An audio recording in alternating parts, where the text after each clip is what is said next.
Bien régional.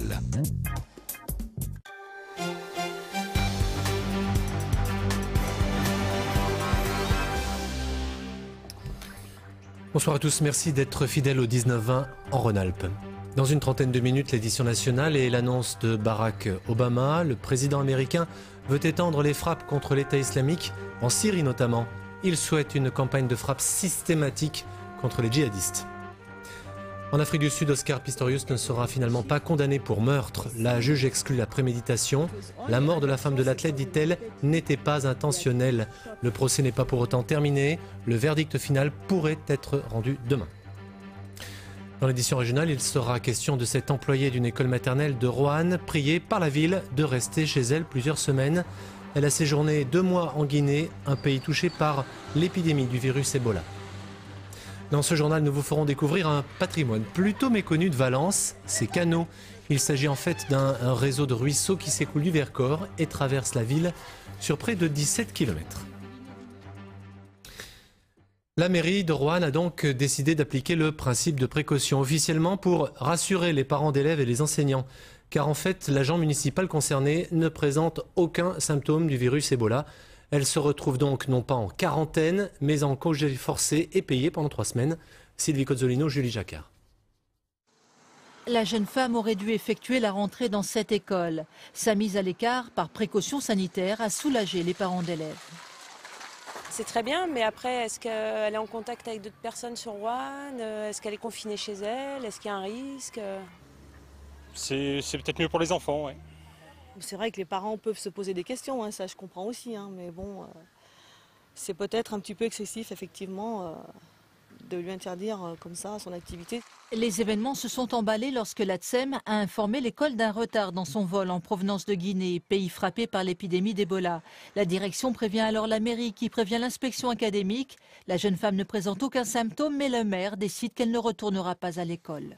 Dans les écoles, aussi bien les parents que les enseignants sont toujours à fleur de peau et sur ce genre de sujet. Bien évidemment, par rapport à ses propres enfants, on a envie que la meilleure protection soit là. Donc c'est un principe que nous avons décidé pour protéger tout le monde. Mais à côté de cela, cette personne n'est absolument pas en quarantaine. Elle est chez elle, elle peut sortir, elle peut tout à fait rencontrer qui elle veut. Car l'employée se porte bien. Dès son arrivée sur le territoire, elle s'est soumise aux obligations de l'agence régionale de santé et l'agence n'a vu aucune contre-indication à son retour dans l'école. Il y a eu un interrogatoire de cette jeune femme pour lui demander les conditions de son voyage en Guinée.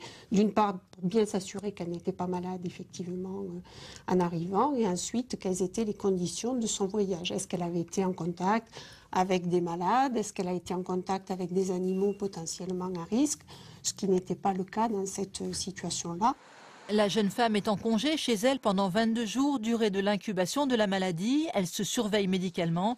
Une personne n'est pas contagieuse tant qu'elle n'a pas déclaré de symptômes. Un corps carbonisé a été découvert hier soir dans le coffre d'une voiture qui venait d'être incendiée. La découverte a été faite dans un champ de maïs situé sur la commune de Saint-Priest, près de Lyon.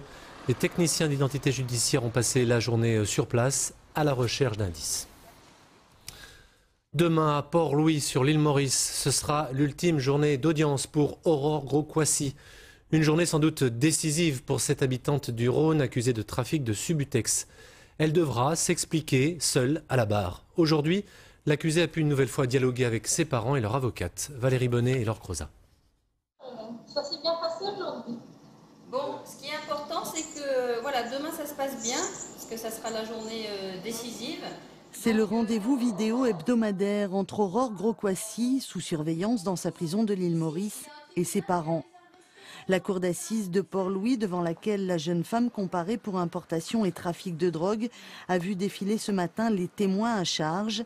Mais demain, pour la dernière journée d'audience, Aurore sera enfin appelée à s'expliquer, réaffirmer qu'elle ignorait que les paquets de biscuits découverts dans sa valise contenaient 1680 cachets de Subutex, considérés là-bas comme un produit stupéfiant. Il pense que je savais.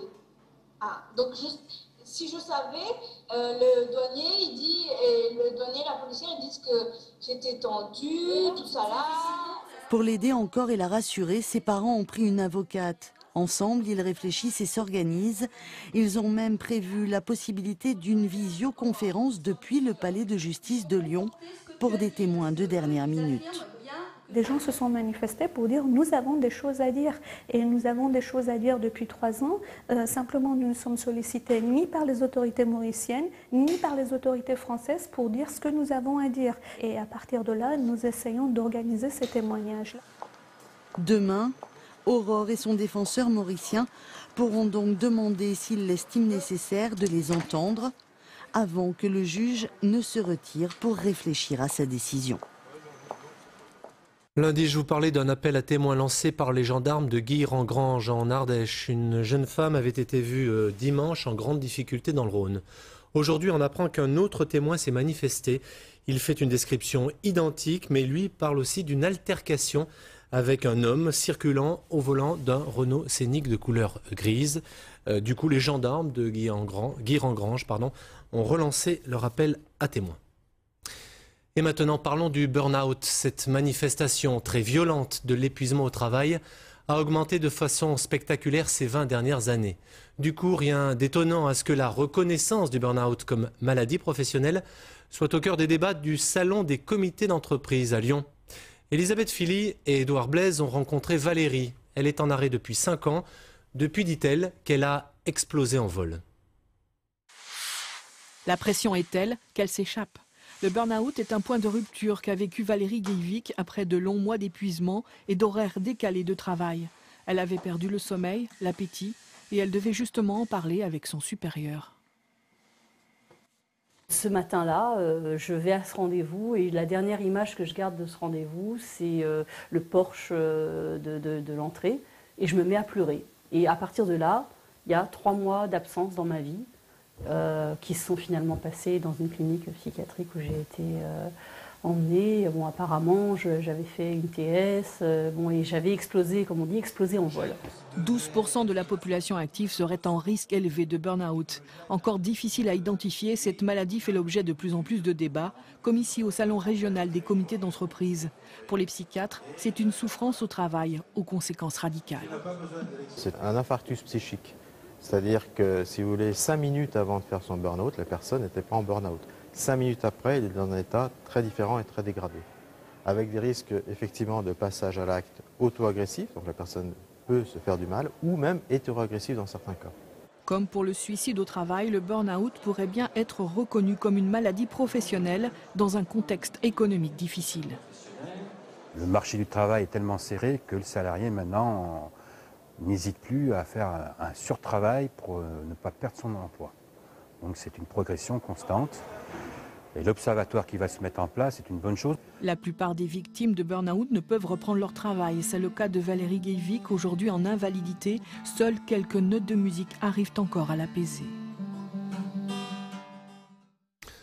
On va se rendre à présent dans le Pays de Gex, dans l'Ain. Il y a 2 ans, des parents d'enfants autistes y ont créé une structure d'un nouveau type. Elle utilise une méthode d'apprentissage dite comportementale. Grâce à elle, les enfants peuvent très tôt intégrer le système scolaire. Béatrice Tardy, Benjamin Métral. Une rentrée des classes 8 jours après les autres pour Balian. Une assistante de vie scolaire l'accompagne et sa mère l'observe de loin. Balian est un enfant avec autisme qui a la chance d'intégrer au plus tôt l'école. A priori, c'est la première marche d'un long parcours. La joie de Clémence est palpable. Elle s'est sentie d'abord très seule face au handicap de son fils. Aujourd'hui, cette mère a pu rompre son isolement grâce au pôle autisme de l'Ain. Elle a rencontré Audrey, mère comme elle d'un enfant différent et fondatrice de ce pôle. Alors, elle dit que c'était bien passé. C'est vrai? Oui. C'était bien la rentrée? Oui.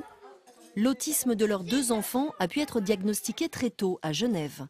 Dans l'Ain, la liste d'attente est longue pour obtenir un diagnostic qui va enclencher une course contre la montre, car ces 2 mères sont convaincues du bien fondé de la méthode dite intégrative, utilisée notamment aux États-Unis. Et c'est une psychologue suisse formée à cette méthode qui a accepté d'ouvrir des consultations dans le Pays de Gex. Le garçon écrit au tableau. Bravo. Et maintenant, on remélange les mots et on reconstruit la phrase. Valentine est en CE1. Petite, son autisme était sévère. Les progrès sont considérables. La Haute Autorité de Santé recommande ces méthodes et ce pôle va plus loin. L'Éducation nationale est partenaire. 70 enseignants ont été formés. Un programme complet et sur mesure pour chaque enfant. Après, on a des enseignants qui sont fiers parce qu'ils voient que ça fonctionne. On a des enseignants qui ont envie de continuer l'aventure. Et pour les parents qui n'ont pas les moyens d'aller à Genève, ce pôle est indispensable, même si la prise en charge est encore insuffisante. On permet à 11 enfants d'avoir 2 heures de prise en charge par semaine. C'est beaucoup trop peu par rapport à ce qui est préconisé. Il faudrait 10 à 18 heures par enfant. Donc notre projet maintenant, c'est de permettre à ces enfants d'avoir plus d'heures et de trouver les financements nécessaires pour assurer cette prise en charge. Le pôle autisme est pour le moment entièrement financé par la communauté de communes du Pays de Gex. Le cancer de la prostate touche chaque année plus de 40 000 hommes. Il existe plusieurs façons de traiter cette maladie, soit chirurgicale, soit par radiothérapie ou encore, et c'est moins connu, par curithérapie. Le CHU de Lyon-Sud est l'un des leaders en la matière, une technique que les médecins réalisent désormais en ambulatoire, c'est-à-dire avec une hospitalisation très courte. Explication Frédéric Yob, Jérôme Plan. Le regard du médecin alterne entre l'écran de contrôle et la grille d'implantation. Le geste est en permanence suivi par échographie. 17 aiguilles comme celle-ci doivent être placées de façon régulière et au millimètre près à l'intérieur de la prostate. C'est la première étape.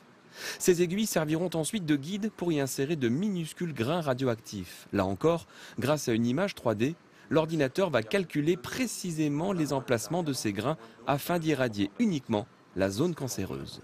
Alors, la curithérapie permet de déposer la dose directement à l'intérieur de la prostate, ce qui permet en fait aux organes qui sont autour de n'avoir aucune dose délivrée, contrairement à la radiothérapie externe qui, comme le rayonnement vient de l'extérieur, les organes qui sont autour de la prostate en fait reçoivent un petit peu de dose. L'opération dure à peine 1 heure et se fait sans pratiquer d'incision. Le patient récupère donc très vite et peut reprendre une activité physique ou professionnelle au bout de quelques jours. Autre avantage, la curithérapie minimise les risques d'effets secondaires liés d'ordinaire aux opérations de la prostate. C'est un traitement qui assure quasiment un risque zéro de fuite urinaire. C'est exceptionnel d'avoir des fuites urinaires après curithérapie. Et sur le plan sexuel, ça fait partie des traitements qui donnent les meilleurs résultats en termes de préservation de la fonction érectile pour les patients. Un patient sur 4 atteint de cancer de la prostate peut prétendre à une curithérapie. Le CHU de Lyon-Sud est le premier en France à la pratiquer en ambulatoire. Le patient opéré le matin rentre chez lui le soir même. L'Euro 2016 au menu d'un déjeuner organisé aujourd'hui à l'Elysée. Autour de la table, les maires des villes hôtes, dont Lyon et Saint-Étienne, mais aussi les principaux dirigeants du foot français et européen. François Hollande a estimé que la France serait au rendez-vous de cette compétition et que l'Euro permettrait à notre pays de rattraper son retard en termes d'infrastructures sportives. Un sticker, autrement dit un autocollant, ce soir dans la rubrique Innovation. Celui mis en place par les transports en commun de Valence, collé au dos de son téléphone portable, il permet de valider ses trajets en bus. Succès immédiat, notamment et bien sûr auprès des jeunes. Jean Perrier, Stéphane Yvon. C'est la phrase clé. Celle qui fait qu'en 2 semaines, Citea a déjà tiré le portrait de plus d'1 millier de ses abonnés, essentiellement des jeunes, qui viennent tous pour ça. Ça plaît beaucoup aux jeunes, effectivement. C'est pratique, c'est facile. Ça, c'est la carte d'abonnement collée au téléphone. Bah oui, j'oubliais souvent ma carte, donc ça m'arrange d'avoir sur mon téléphone, j'oublie jamais mon téléphone. Si l'abonnement reste payant, le sticker, lui, est gratuit et s'utilise exactement comme n'importe quelle carte magnétique. Dès lors, fini de fouiller dans son sac ou même de payer une amende pour avoir oublié son passe transport. Ce que tout le monde a, c'est un téléphone. Et aujourd'hui, on se rend compte que les abonnements sont souvent des cartes normales. Et le fait de le coller sur un téléphone permet de ne pas l'oublier et d'enlever un souci particulier à l'usager. Pour réaliser ce qui ressemble juste à un bout de carton avec de la colle, chez ce spécialiste drômois de la carte à puce, on a planché pendant des mois. Il a fallu miniaturiser à l'extrême et surtout veiller à ce que le bus ne se mette pas à vibrer quand votre téléphone vous annoncerait, lui, le prochain arrêt. Un téléphone émet des ondes. Le sticker, en fait, il communique dans un champ d'ondes. Donc, effectivement, il fallait isoler les ondes du téléphone de celles du sticker. Arriver à faire fonctionner 2 ondes qui n'ont rien à voir, là, c'était une réelle difficulté et un réel challenge. Le bus à Valence, c'est simple. comme un coup de fil. À Valence, toujours cette grande opération propreté. Samedi, les habitants sont invités à participer au nettoyage des canaux. C'est une chose méconnue, mais la préfecture de la Drôme est traversée par un immense réseau de cours d'eau qui constitue un patrimoine assez exceptionnel. Stéphanie Loeb, Stéphanie Von. Il y a beaucoup de déchets, plastiques, il y a des bouteilles de bière, il y a des canettes. Bonne pêche pour les jeunes du conseil municipal. Armés de gants et de pinces géantes, ils ont participé au nettoyage des canaux, un réseau de ruisseaux qui s'écoule du Vercors et qui s'étendent sur près de 17 km à travers la ville. Ah, il y a une canette de bière là-bas, mais... À Valence, il y en a plein qui passent de partout, un petit peu de partout. Mais c'est dommage parce que du coup, les gens les salissent, quoi. Et c'est important de préserver ces canaux car ils représentent un véritable patrimoine naturel. La faune et la flore y sont très riches avec de nombreuses espèces protégées. On a du cresson, beaucoup de cresson, on a donc le myosotis d'eau, on a de la véronique, on a énormément de plantes qu'on retrouve dans des eaux qui justement donnent l'indice de la qualité de l'eau. On a des truites, on a des renouilles, on a vraiment tout ce qui est insectes, on a une grande variété d'insectes. Les libellules, comme les libellules, donc l'agrément de mercure, toutes ces petites demoiselles que vous venez voir. On a le campagnol amphibie, on a... vous savez qu'il y en a tellement que c'est difficile de les citer. Un patrimoine écologique, mais aussi historique, car leur création remonterait à l'époque romaine. Et à partir du Moyen-Âge, les grandes abbayes les ont exploitées à leur profit. C'était pour entraîner donc des roues, des moulins, moulins à blé, moulins à huile, des forges également. Et puis plus tard, bien sûr, des petites industries, tissage, la soie. Il y avait pas mal de moulinage dans la Drôme. Enfin, une toute petite industrie. C'est vrai que ces canaux, quand on les voit, il n'y a pas non plus un débit très important pour entraîner d'immenses industries. Mais néanmoins, au 19e, c'est développé dans le quartier, toute une série d'usiniers, comme on disait à l'époque, pour utiliser l'eau des canaux. Vous l'aurez compris, les canaux de Valence sont bien plus que de simples cours d'eau. Samedi, tous les habitants sont invités à venir les nettoyer, l'occasion de sauvegarder un patrimoine exceptionnel et unique en France. L'été continue au sommaire du bulletin météo. À suivre les JT locaux de France 3 dans la Loire. La une ce soir, c'est un procès, celui de l'usine ArcelorMittal de Châteauneuf. Il y a 2 ans, un intérimaire de 31 ans décédé après avoir reçu un bloc de métal. Le 19 décembre, on connaît enfin la date d'ouverture du musée des Confluences. Les collections seront toutes sur place d'ici la fin de la semaine. Au final, ce musée aura coûté 240 millions d'euros, soit plus que prévu. Hervé Mariton sera le premier invité de la Voix est libre de la saison, c'est-à-dire samedi, le député UMP de la Drôme, qui est également candidat à la présidence du UMP. Demain, Frédéric Yop, qui vous accompagne tout le week-end. Quant à moi, je vous dis bonne soirée et je vous dis